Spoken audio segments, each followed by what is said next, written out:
Quels sont les principes bibliques pour sortir de l'endettement? Voilà la question qui m'a été posée aujourd'hui. Je vous salue déjà là où vous êtes, au nom de Jésus.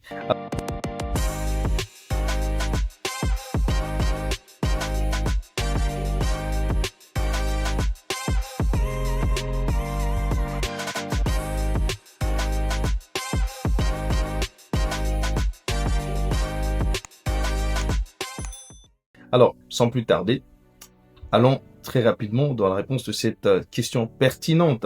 Je vous propose de trouver la réponse dans le livre de Genèse 41 pour nous mettre dans le contexte ici. Le pharaon faisait un songe ou des songes répétitifs par rapport à une famine qui devait frapper en Égypte et Joseph a interprété pour dire les vaches maigres, les vaches gras, les épis et tout ça, c'est que ça voulait dire. Après avoir interprété, Pharaon dit très bien. Mais qu'est-ce qu'il faut faire puisque nous avons une situation qui va arriver? Écoutez ce que Joseph dit, premièrement, verset 32, il dit « Si Pharaon a vu le songe s'est répété une seconde fois, c'est que la chose est arrêtée de la part de Dieu et que Dieu s'est atterra d'exécuter. » Alors déjà en matière en ce qui concerne une dette, si la dette est déjà là, ça sert à rien de pleurer, la dette est déjà là. Peu importe ce que tu vas faire, peu importe que tu pleures, la dette est déjà là. Si la chose est déjà arrivée, alors il faut se concentrer sur la solution. Alors, Joseph, il donne au pharaon la solution, puisque la chose, il dit, elle va arriver. Mais pour toi, parfois tu es en train de suivre, tu as déjà la dette. Alors, qu'est-ce qu'il faut faire? Concentrons-nous sur la solution. Joseph dit ceci, verset 33, il dit, maintenant, que Pharaon choisisse un homme intelligent et sage et qu'il le mette à la tête du pays d'Égypte. Joseph nous sort deux dispositifs pour sortir de la dette. Il dit premièrement, nous avons besoin de la sagesse et l'intelligence au deuxième niveau. Donc, si on veut sortir de la dette ou de l'endettement, nous devons appliquer l'intelligence et la sagesse. Verset 34, pardonnez-moi, il dit que le pharaon établisse des commissaires sur le pays pour lever un cinquième de la récolte et l'Égypte pendant les 7 années d'abondance. Vous voyez?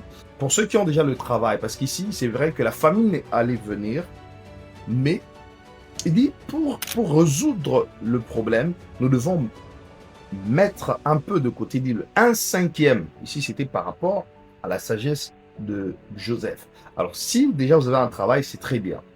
Vous allez prendre, si on vous paye un salaire, quelqu'un disant que votre dette est de 100 $, par exemple.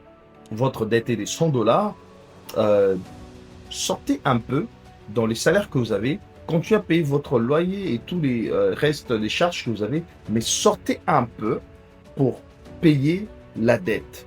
Voyez-vous? Négocier, ça c'est négocier toujours, j'accepte, je veux payer la dette, mais est-ce que je peux trouve un peu des méthodes de paiement, trouve des méthodes de paiement, et une fois que ce méthode-là a été, et puis il faut négocier par rapport à votre salaire en pensant à différentes charges que vous avez, voyez-vous? Donc ici, c'est au cas par cas, mais pour le cas de Joseph, il dit, enlevons un cinquième pour qu'on ne soit pas heurté par la famine.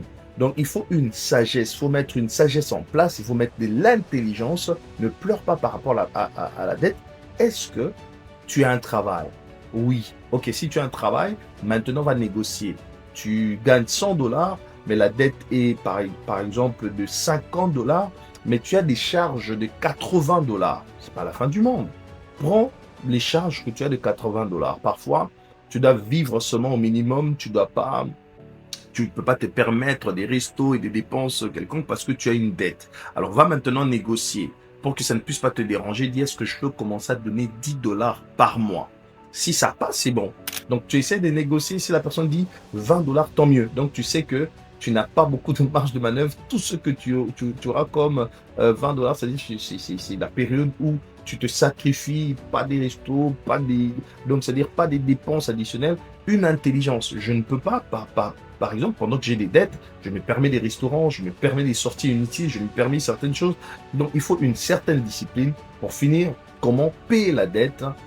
Il faut l'intelligence et la sagesse. Si tu as un travail, ça va déjà t'aider. Si tu n'as pas un travail, trouve le travail, mets-toi dans les ventes, je ne sais pas moi, des produits et tout. L'essentiel que tu payes la dette. Je n'ai pas vu les gens mourir à cause d'une dette. Ça, c'est négocié. Et surtout pour nous qui sont ici aux États-Unis, on ne met pas les gens en prison pour la dette, mais on te donne des marges de manœuvre pour payer cette dette-là. Donc voilà, que Dieu vous bénisse et happy learning.